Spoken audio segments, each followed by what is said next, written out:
Exploitation అనేది పెరిగిపోయింది అన్ని స్థాయిలో. ఇందాక నేను చెప్పినట్టుగా విపరీతమైనటువంటి మితిమీరిన జోక్యం. వివరాల్లో నేను వెళ్ళను. అవన్నీ కూడా మన మనసులో ఉన్న ఆలోచనలు. పెద్దలు అవకాశం ఇస్తే మరొకసారి మనందరం కూడా ఎవరైతే దీంట్లో ఇంట్రెస్ట్ ఉన్నటువంటి వ్యక్తులు ఉంటే వాళ్ళతో కూర్చుని మరికొన్ని మంచి విషయాలు చర్చించి దీనికి ఒక రూపుని ఇచ్చేదానికి కూడా మనం ప్రయత్నం చేద్దాం. మిత్రులందరూ కూడా సహకరిస్తారని చెప్పి ఆశిస్తూ మీ అందరూ కూడా సెలవు తీసుకుంటాం.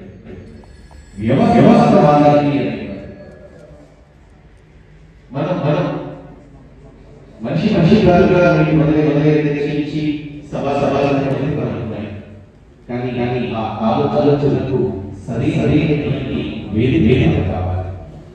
ఆ వేదిక ఏంటి అనేటువంటిది మన పెద్దలకు పత్రికా